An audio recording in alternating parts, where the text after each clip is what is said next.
another beautiful day to be a Raider, draped in the silver and black.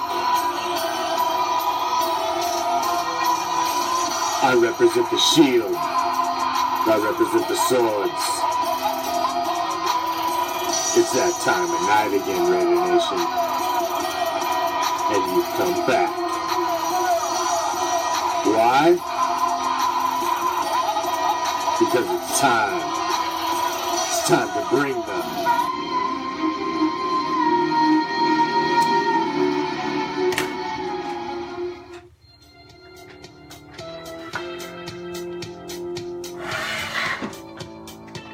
What's up, Raider Nation? I am the Commish, coming to you live from Hardcore Challenge Live Studios. Deep behind the enemy line. This is Raider Reaction. On a game day Thursday, as we've got some AFC East action going on. Bills, Jets. You guys are shit about the Bills and the Jets. Certainly we don't. So, how are we doing tonight, Raider Nation? Thank you all for joining me as usual. I appreciate it, new and old, my band of pirates. Thank you for joining me. As always, I appreciate you joining the program and spending some time with us. So, I am not sure if we are going to have NorCal on tonight. I spoke with him last night and he was confirmed, but I have not been able to get a hold of him this evening. So he may be running, may be tied up, so we may not have NorCal on for the first segment of the show. So, regardless, it's going to be a Raider Nation Ricochet with or without NorCal. So, NorCal shows up running late, we'll pop him in. But, let's touch on the latest news. Obviously, the Raiders are still in Bradenton at the IMG Academy, practicing up, getting ready for to go fishing on Sunday night football at the Hard Rock Stadium in Miami, Florida. I will be there. Commish Jr. will also be there. We will be there before the game and meeting and greeting the Raider Nation, and we'll be bringing you some Raider reaction live on location from some of the tailgating action and the pregame action that'll be taking place Yellow Lot, I believe, at the Hard Rock Stadium in Miami on Sunday night. So we'll be bringing you some of that, and I'll try to get you some pirate footage from inside the stadium as well. Because that's how we roll, because we are pirates. So I will try to get you some of that as well, but we will be there. Raider Reaction representing Sunday night in prime time this weekend at the Miami. What's up, Steven? I'm doing fine. How about yourself, my brother? Thank you for joining us tonight. I appreciate it.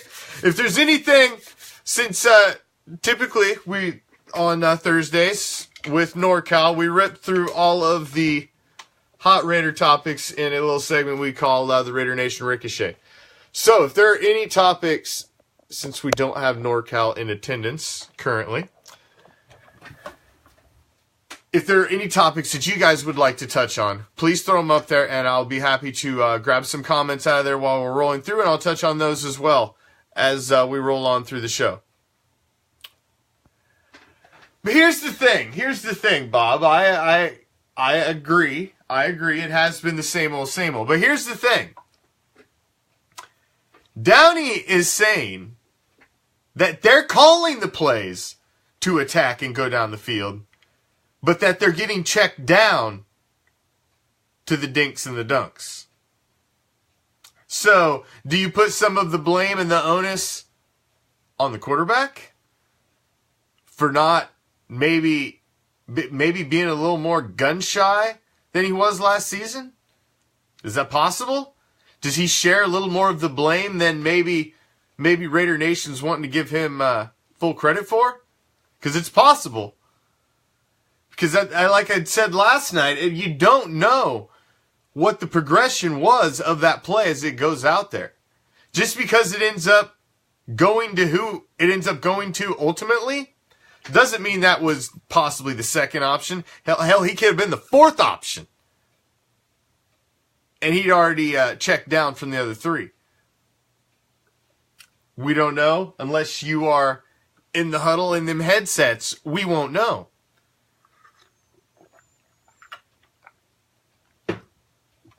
But they say they're going to stretch the field, and they're going to push the ball Sunday night in Miami. Remains to be seen. I certainly hope so. I'm going to be there, and I expect to see some fireworks this weekend.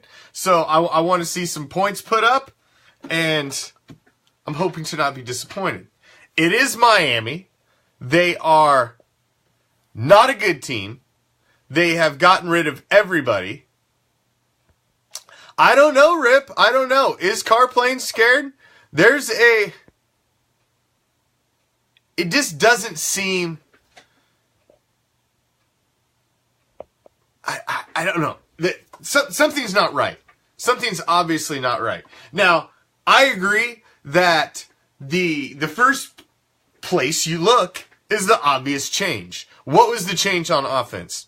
Now, you added Cook in at tight end. That's not a big change. Sup, Alex? That's not a big change.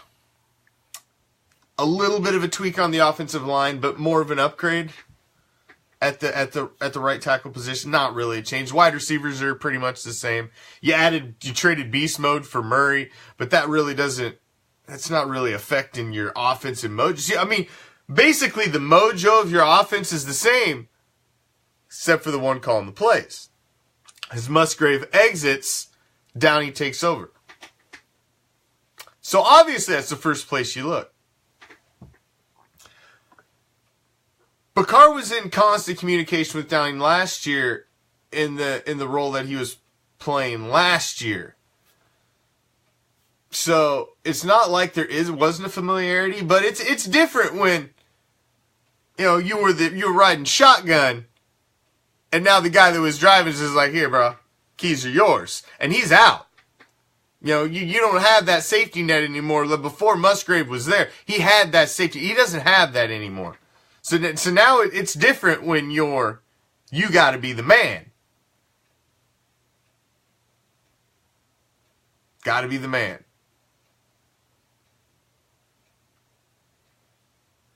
Oh, I don't doubt his release at all, Lane. I mean, he snaps it when he decides to throw it, but it's the decision of where he's deciding to put it. And then again, you have that coupled with obviously a lot of drops. A lot of drops, which are not helping when you've got a quarterback and a team and an offense that's sputtering a little bit. You can't have drops when you called the perfect play and you would have had the first down if the catch was just made. There's just something not right. Now, I know I've been called Captain fucking Optimist and all this. I believe with every ounce of my being that things can get turned around until mathematically there is no more reason to believe.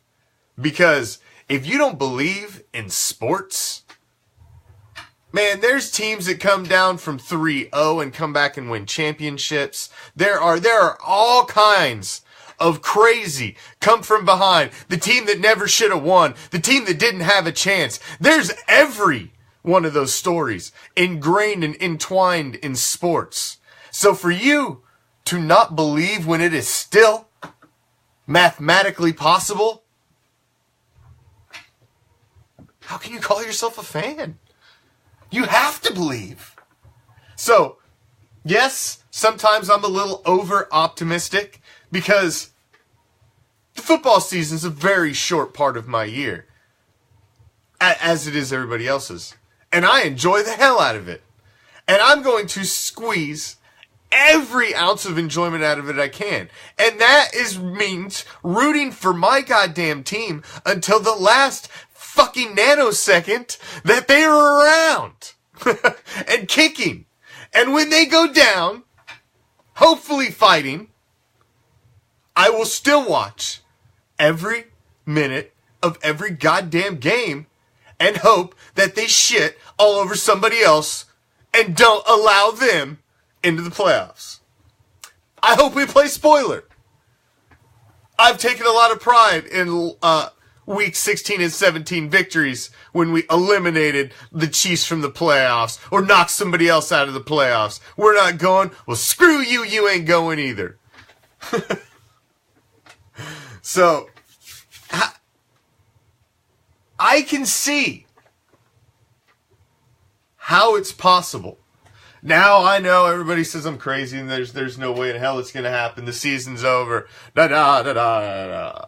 Doomsday. Yeah. Well, I'm not ready to be there yet.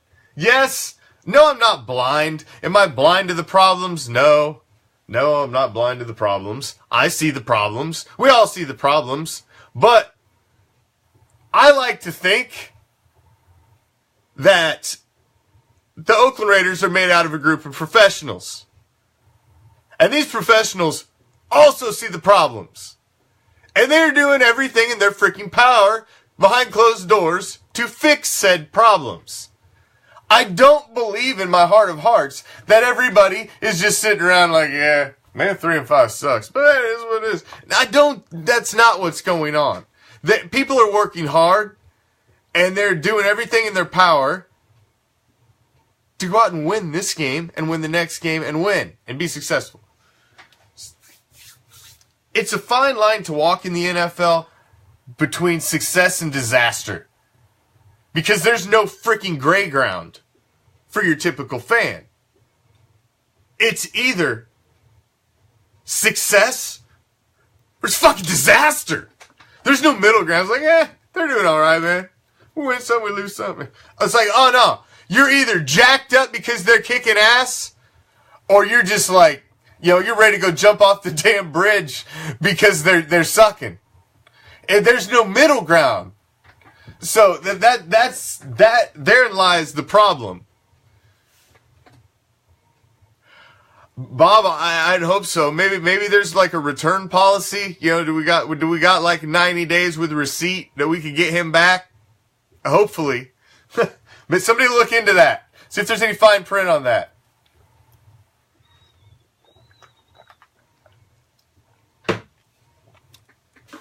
But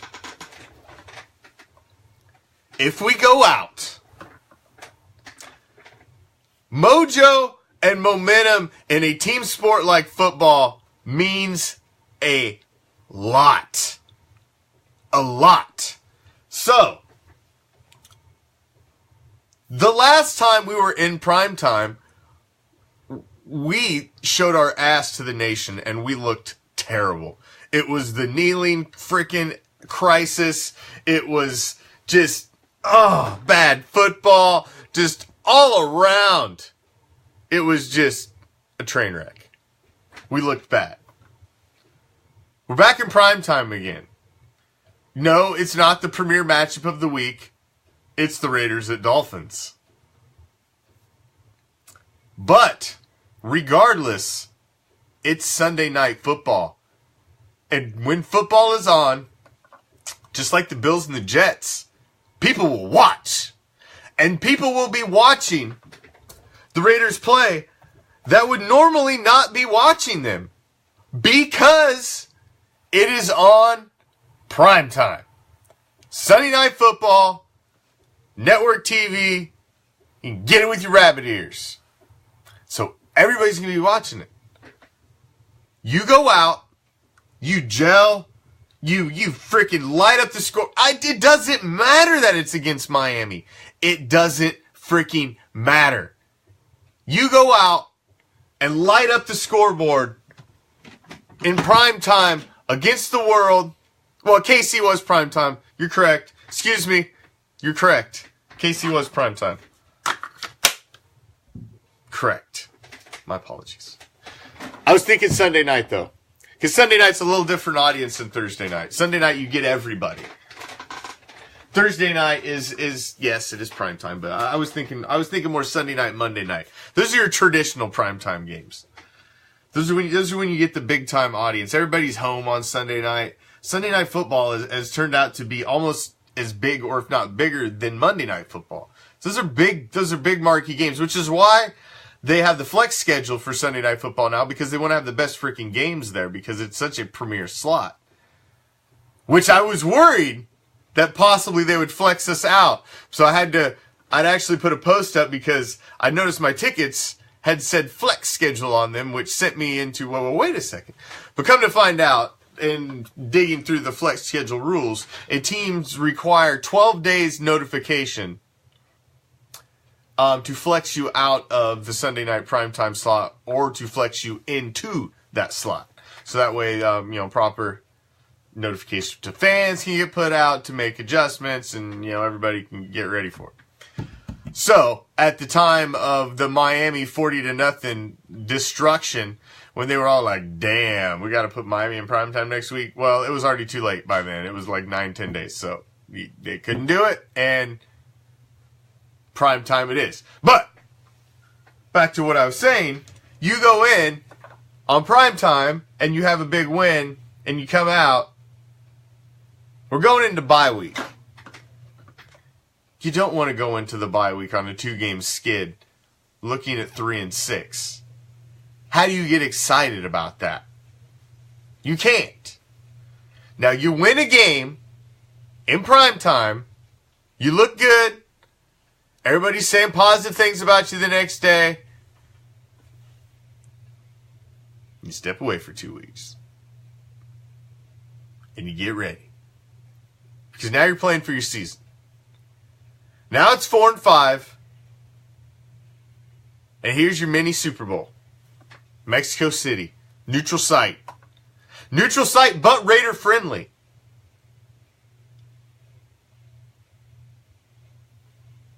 To play the Patriots. The Cheatriots. Captain Softy Balls. Cheetle Juice. Mr. fucking avocado ice cream, rice cakes.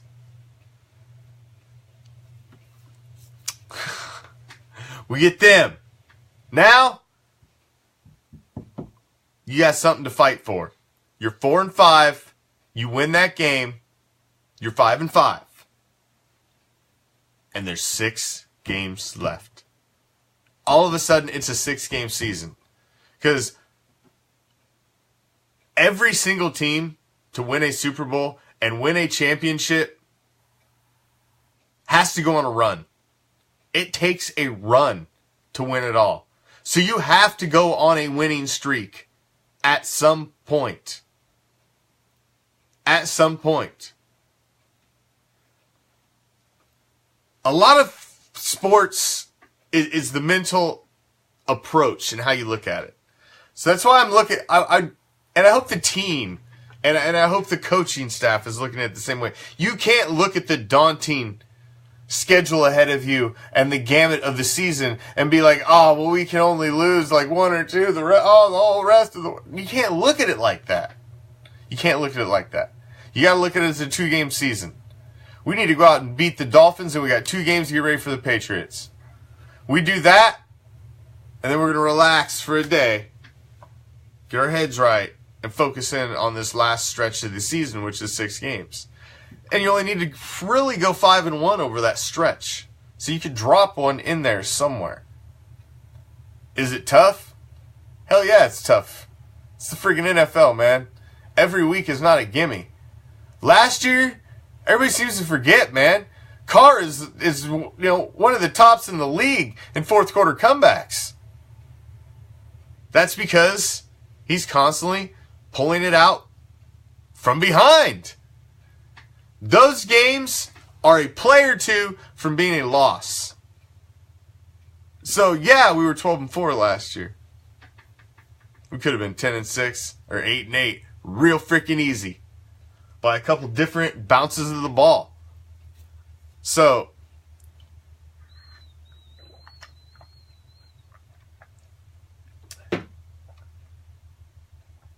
it's hard to get. That's why everybody needs to have a little more gray area. Everything is not success and disaster. There is gray area. The team is better, but something's just not right. It's not the same team that we had for 14 years. That team is gone. We're fixing other problems now. And we'll get there. I have faith that we will win in South Florida.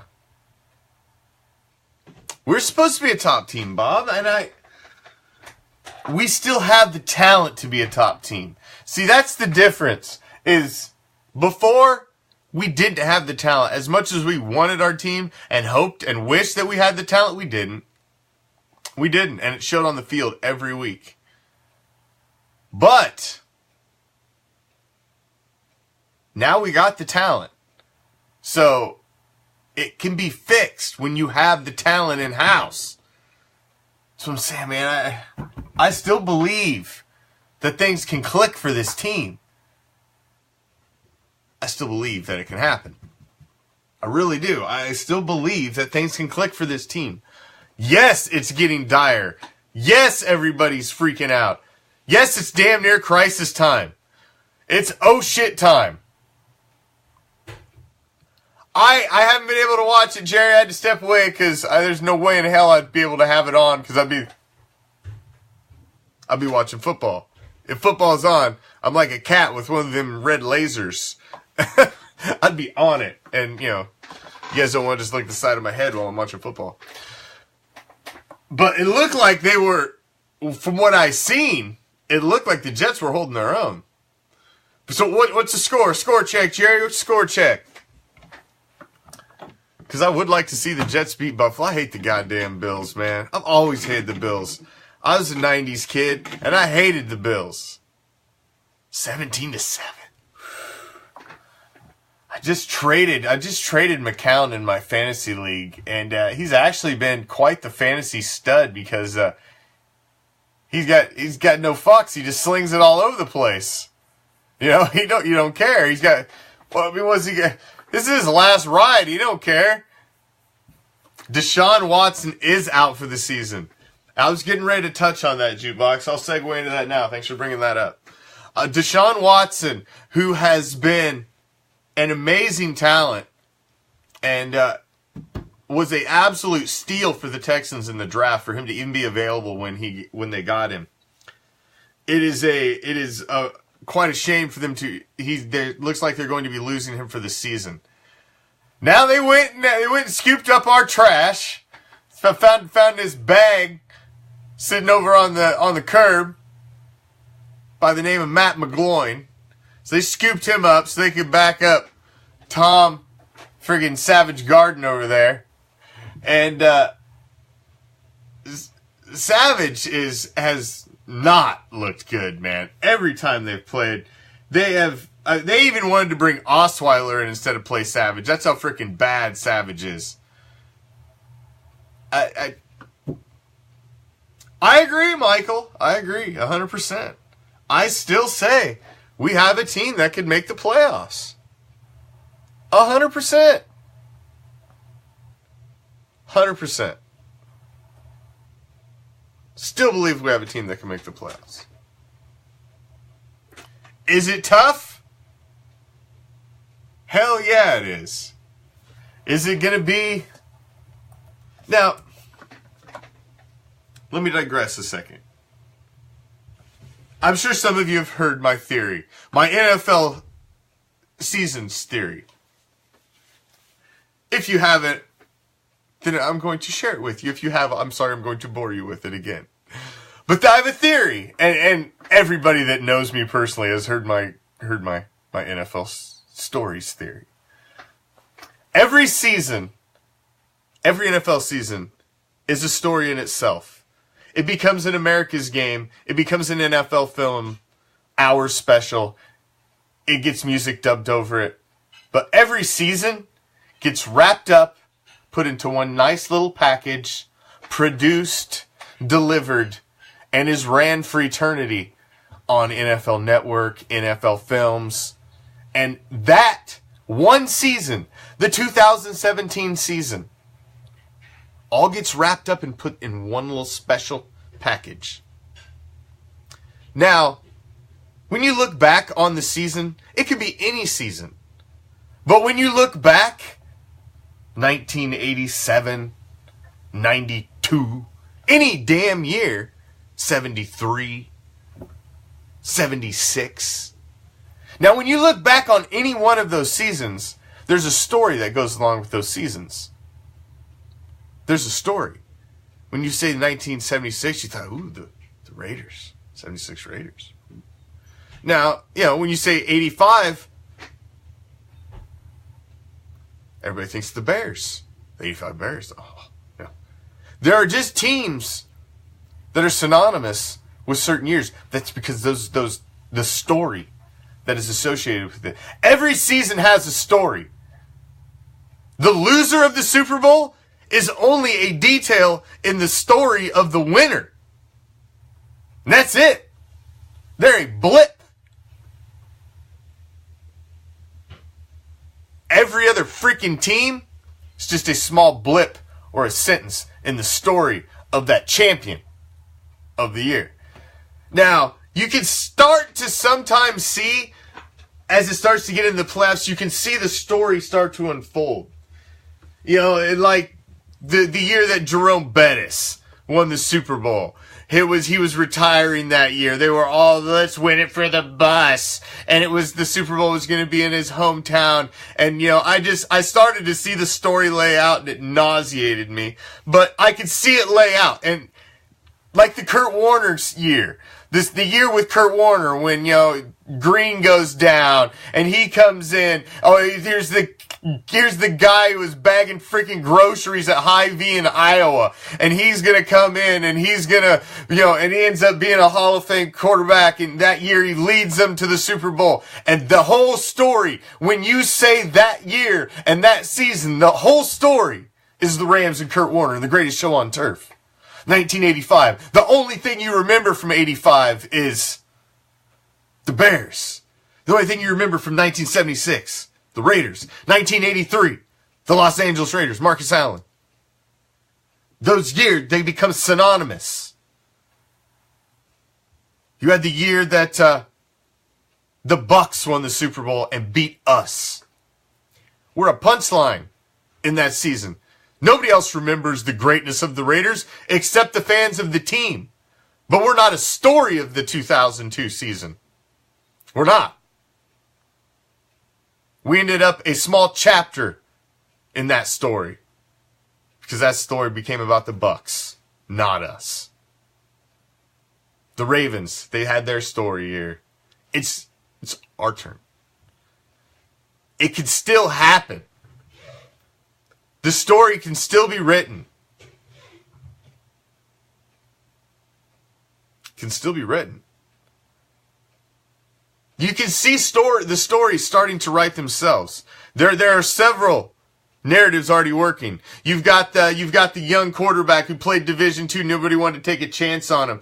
He led North Dakota State to 2 national championships in the Division II. And then now he's leading the Eagles. Is the story about Carson Wentz and the Eagles this year? You can see how that story's starting to write itself, as it could write itself through the playoffs if they continued on and won the Super Bowl. That would be the story. And nobody would talk about anything else but how great Carson Wentz is for the entire offseason. And everybody would be swinging hard off Carson Wentz's nuts. And the entire story would be all about Carson Wentz. And da-da-da. And there's your story. Or is the story about a young quarterback who got knocked out at the end of last season? Came back. Struggled with confidence, new offensive coordinator. Everybody was doubting him. Didn't think he had it anymore.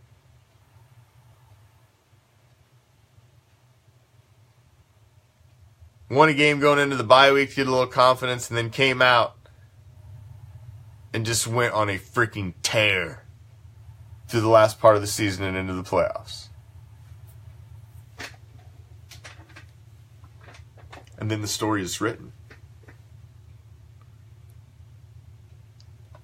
It's sports, people. It's sports. If there's one thing in your life that you can believe in until the last second,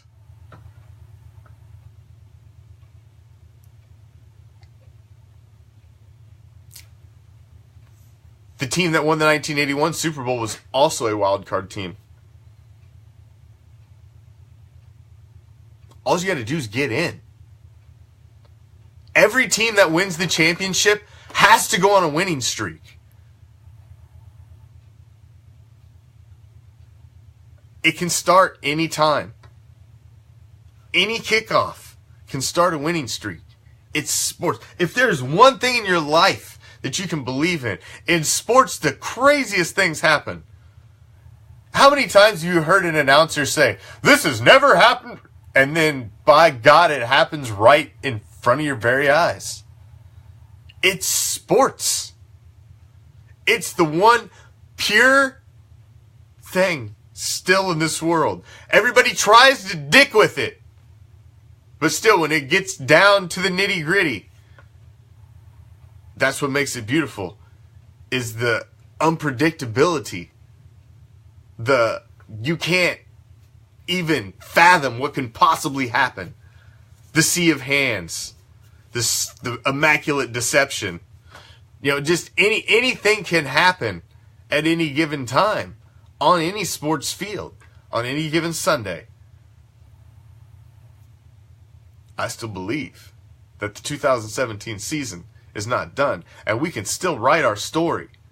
The story of 2017 can still be a silver and black story. It absolutely can be. But it's got to start Sunday night in Miami. We are favored by 3 points. So it is possible.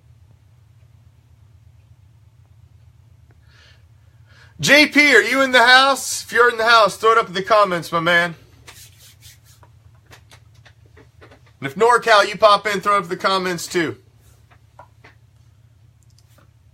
But it is possible. It's possible. And if it's possible, this is what. Hold on a second.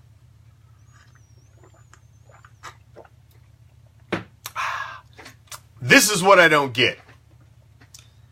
I've been doing really good. Good commish. I've been doing really good. You got to be on your own profile, though, whoever yode. I've been staying out of the groups. I try to stay out of the groups. NFL groups, Raider groups. I try to stay out because I just get myself in trouble. I'm too damn opinionated. So I try to keep my opinions in my own damn show and stay the hell out of the groups. I just get myself in trouble, and I don't have the time. But here's what I don't get. Everybody in the Raider Nation knows that Miami's a must-win. Knows we need to win. So why are we not?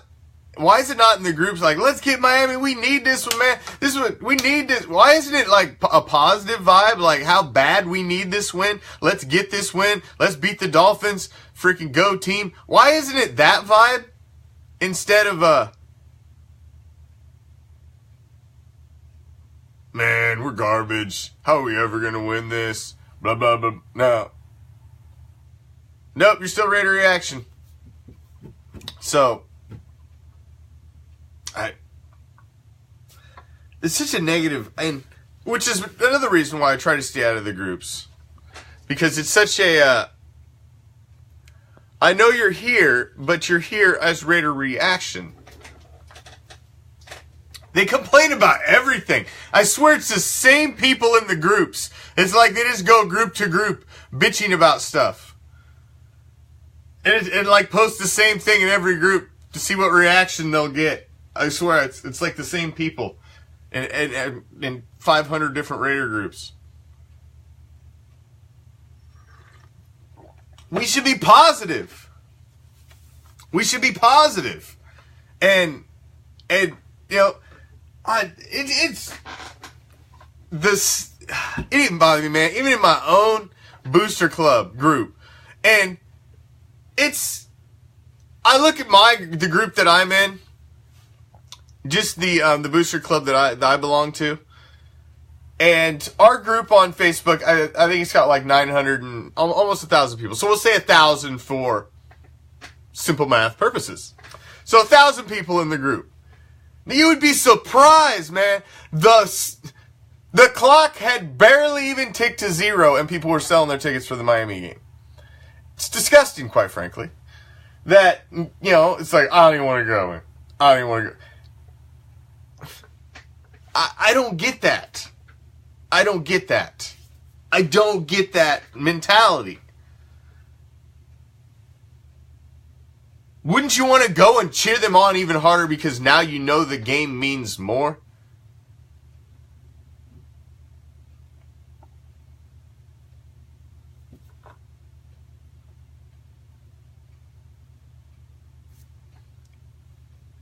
This is a do-or-die game. I'm excited to see this game.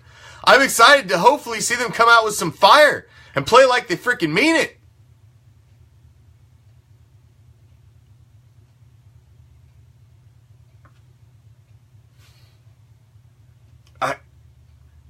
Because the season's on the line.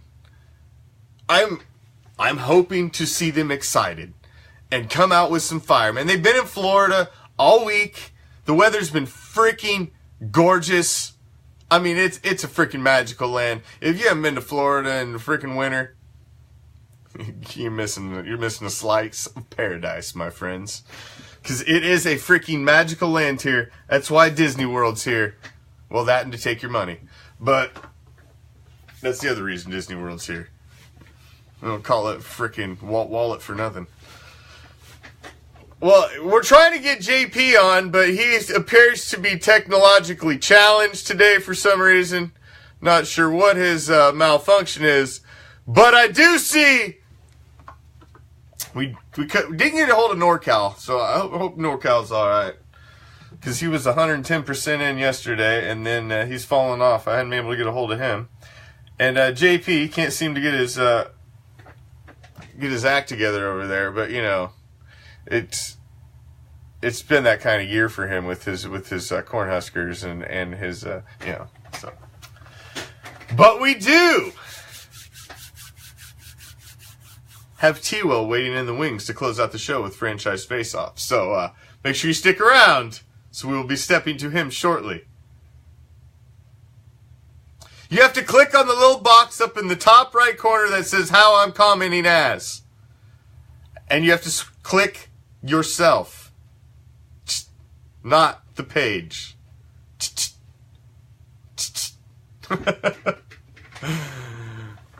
Oh, I tell you. Damn Nebraska fans. That's what you get. What's up, AJ? So, it's a big game this weekend. I think we can get it. But, we'll see if JP can get that figured out. But hell, let's just get it over with. Let's rip off the Band-Aid. Welcome in. It's been a minute since we've had him on the show.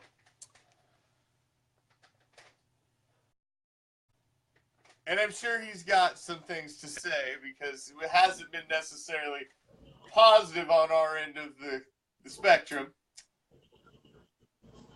However, up? Is Ezekiel Elliott suspended or not suspended today? What's the temperature today? He is suspended. He is suspended. Is he not playing this weekend? He's got a long shot, but I'm going to say no, he's not playing. He put in another appeal, but it's not going to go through, I don't think. All right. Because it seems awful stupid at this point to not just take it. Yeah, it would be stupid. I mean, he should have took it at the beginning of the season, in retrospect. But, I mean, if you feel you're innocent, then fight it all the way, see where it goes. I see where he's coming from, but it hurt us more now than it would have week one, So, what are you guys sitting at? 5-3 now? 4-3. 4-3.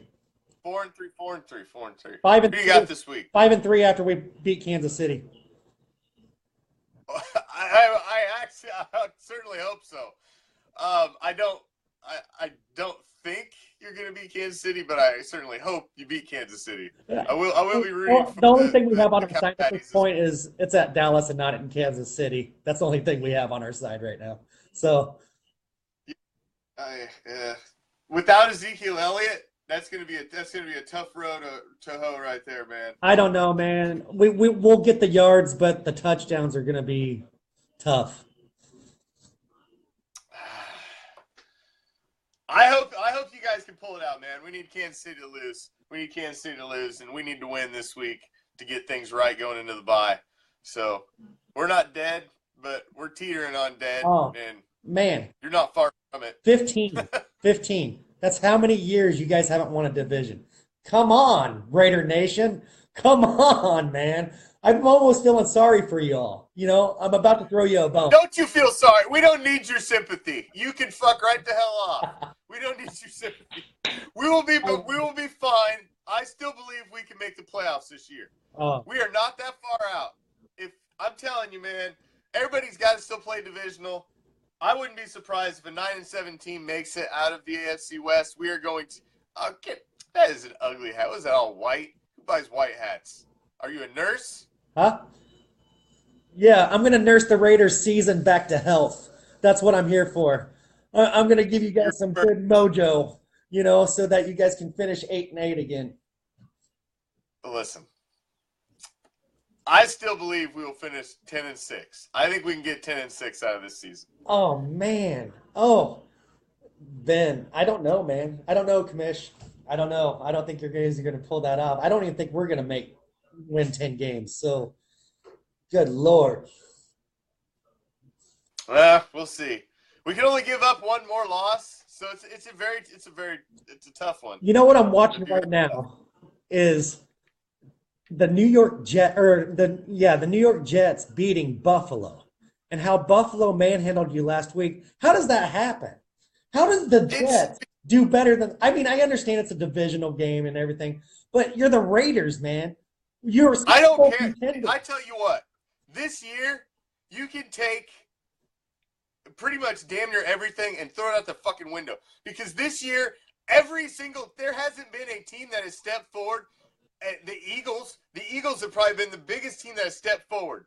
Every team is like, one week they look like giant killers, the next week they suck. Or they look good for 2 weeks, and then they suck. The Ravens looked awesome, and then they get annihilated. And, you know, it's like the whole season's been like that. Like, Seattle's like sneaky good. The Saints, it's I don't know. Yeah, you guys it's one of them years. Okay, at first, you know, everybody's like, oh, Zeke's running so good because of that O-line. And now that Zeke's gone, it's like, oh, now you guys are going to suck. Well, what happened to our O-line? Do we not have a running back that's going to be behind that awesome O-line? You guys can't have it both ways. We either have a good line and a good running back. Who's going to run? Well, yeah, Alfred Morris's old ass? McFragile? You're going to run McFragile back there? Alfred Morris is averaging 8.4 yards a carry, I think, right now as it stands. What's that, 2 attempts? Yeah, well, you know, it's like 25, but still, man. That's a feat. But, I mean. Yeah, like one run for like 80 and the rest for like a yard. But you guys are forgetting your bones you threw away. It's going to be a running back by committee. We got Alfred Morris. We got McFadden. And then what everybody forgets is we got Rod Smith. And that kid is dynamite, man. Rod Smith. Look him up. If you don't know, you will know. Rod Smith is better than any running back you got on your roster right now, including Lynch. Get the hell out of here. Now you're just drunk. What has Lynch done for you except touch a ref and get suspended? He hasn't done nothing except dance like a homo on the sideline. Get real, man. Easy now. He's hey. I told everybody he wasn't going to be a statistical juggernaut. I said that all off season. His impact is still coming, man. I'm telling you. He's got a chance to put an impact on the team yet. Okay. It's not over yet. Everything's coming. Your winning season's coming. Your awesome team's coming. Your Lynch is going to produce. It's coming. You know? Come on. You guys are 4-3. It's not like you're freaking stomping through your division right now. Hey, I'm not up here. Games. I'm not up here saying I'm going to be 10-6. You know what I mean? I say I still think they have a good chance to be 10-6. I believe they can possibly make it. And It's going to be very difficult. I just don't see it. And then the Eagles get Ajayi. That's like a knife in the heart, dude. Like they needed more help right now. I kind of agree. Like, what? I mean, what the hell, Miami? Let's go give the goddamn team that's sitting at the top of the league right now exactly what they need. Like, everybody in the league should just turn and look at them like, asshole. What are you doing? I know. It's like It's like a guy in my fantasy league who the team that's undefeated and loses their quarterback, and then some other asshole trades him another starting quarterback. See where I'm going with this? It's dumb. And you know why JP isn't coming on? You know why JP isn't coming on right now? Is because Nebraska sucks this year, like so bad. I think Iowa's beat Nebraska. Does Iowa play Nebraska yet? The last game of the season, they played. Oh, yeah. That's a real stellar football game there. Yeah, just rednecks versus rednecks right there. Battle of the Missouri River. Yeah. The Missouri River shootout. I can fry a turkey better than you can fry a turkey. Do you see that, Tumbleweed? All right. Well, have you put any thought into the Week 15 wager? I have. I mean, I kind of feel sorry for you, but I'll go with whatever you say. You know, I'll do a pity bet with you. Pity bet? I don't need no pity bet. But it's got to be something. It's got to be something we can do on camera. It's got to be something on camera. I don't know, man. I don't know. I just don't know. I think we're gonna. Oh, I know we're gonna beat you. I mean, that's just a given. You're not. What's this? You know. For what? Let's see. It's 1, 2, 3. You're not gonna have Zeke. We will have Zeke for the Raiders. That's when he comes back. Oh, you will have Zeke. He'll return for that game. He'll return for that game. Have Zeke. And he'll be wanting to prove something. He'll be like, call me a woman beater, and he'll run for like 300 yards.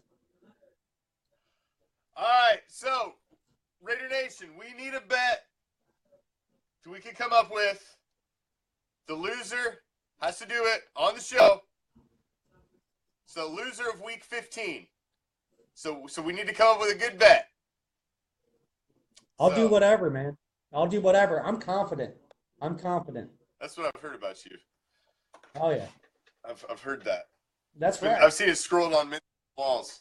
There's no shame in my game. No shame in my game.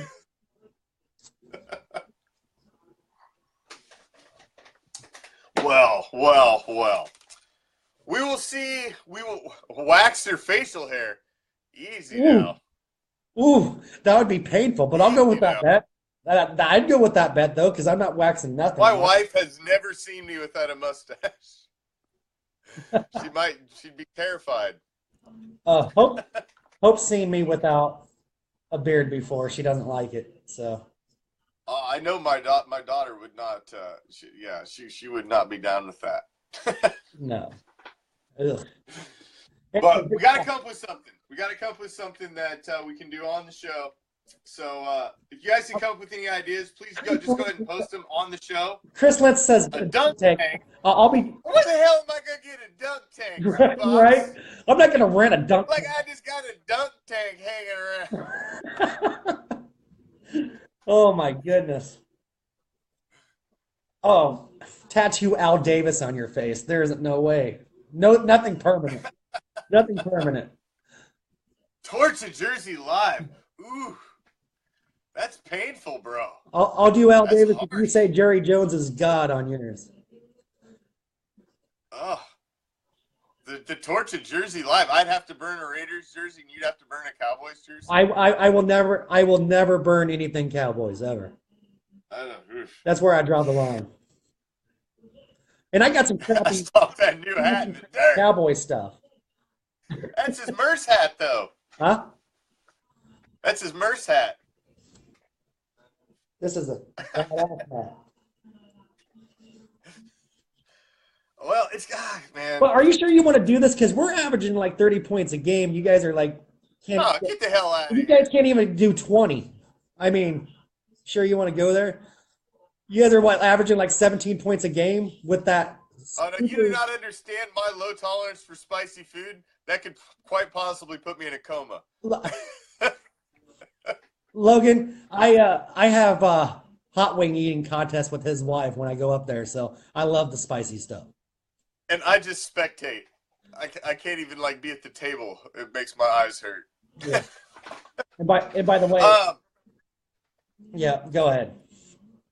All right, so I'm going to come up with some ideas. I'm going to put a poll together, and I'm going to put it up on the page, and we're going to let everybody vote for who the for what the contest is. Okay, sounds good. A whole what the hell's a durian fruit? Well, we could eat a whole ghost pepper on cam. That'd A be ghost pepper?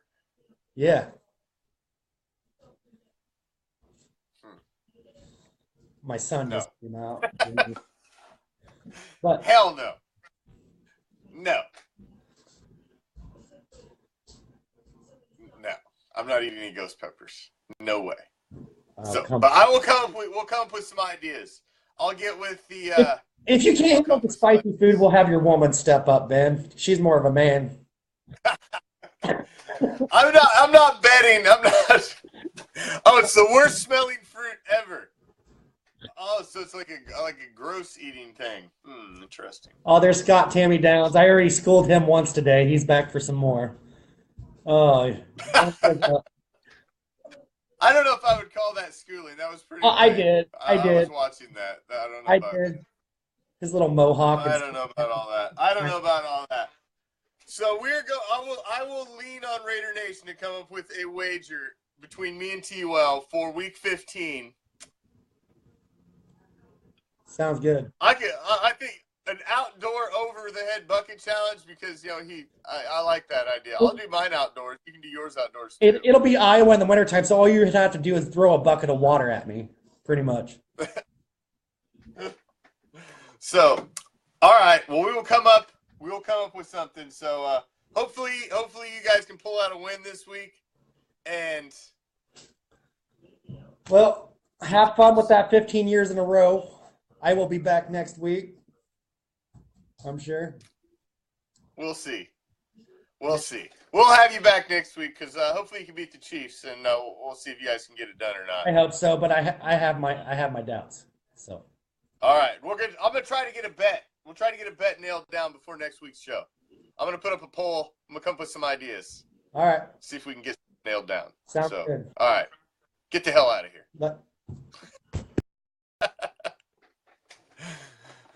All right, so I'm going to come up with some ideas. I'm going to scroll back through. So if you guys got any ideas, throw them up in the comments. I'm going to roll back through the show and read the comments. We got to come up with a good bet. And hopefully our team will show up and not hang me out to dry. and I have to be the brunt of the bet because I've had to be the brunt before, and I'm sick. I want to win. I got to win the preseason bet, because we bet on the first half of the preseason game. So I did get a win that earlier in the season. Now, I did put a post up on the page earlier. Actually, I'm going to, I'll go on there and share it now. Actually. But I did put a post up on the page earlier, and it is a little something that hit close to home for me and my wife personally. And I typically don't put up any GoFundMe's or any sort of charities or anything unless it's something that I really deem worthy. Well, a childhood friend of my wife and a friend of mine as well passed away unexpectedly this weekend, and she left behind, and unfortunately was also found, but left behind a 16-year-old son, and he's really the only family the two of them had. And unfortunately, as we all know, funeral costs and the ability to put a loved one to rest is not a cheap endeavor. And for a 16-year-old to have that burden thrust upon them is just a very it's a sad thing. And so what we are trying to do, we are already going to be donating ourselves personally, because obviously we know them, but they've also put together, and I'm sharing it to the page now, so it will be up at the top of the page. So I'm not begging anybody to give or anything like that, but if you do feel so inclined, I have 16,000 followers on this page. I mean, for God's sakes, if everybody gave 50 cents, that would be $8,000. I mean, seriously, it could be that little. But I know not everybody's going to give, but if you have the means to give, hey man, throw $1 in there, because it could mean something. Right now, there's a 16-year-old kid trying to bury his mom, and that's just shitty. So, don't want to bring it down at the end of the show, but I didn't want to touch on it at the beginning of the show because, it's a sad subject. So, but we are trying to help, and like I say, I don't typically share anything on there, but I do know this is a legitimate cause, and this is actually helping somebody. So, no kid should have to go through that, man. This is just a shitty world right now, I tell you. The fact that people can't even bury their loved ones, that's just a shitty thing, man. That's a shitty thing. But if you can help, please do. And I just shared it up on the page. So, thank you for joining me. As always, I appreciate you stopping in. And as always, any second, any minute, you join me. Always appreciate it. New and old. It's on my page as well, my personal page. It's also on the RAIDER ReACTION page. I appreciate you stopping in. My band of pirates, new and old, thank you for stopping. Tomorrow, Black Friday, and I've got a classic picked out for you. Classic. So tune in tomorrow. Silver and Black Theater, RAIDER ReACTION Black Friday. As we dust off another RAIDER classic from the archives. Thank you, Shane. I appreciate you always showing up, brother. Appreciate you all. Always appreciate you guys, man, because without you guys, I'd be sitting here talking to myself, and that would make me a goddamn lunatic. I'm out. Peace, love, RAIDER Nation.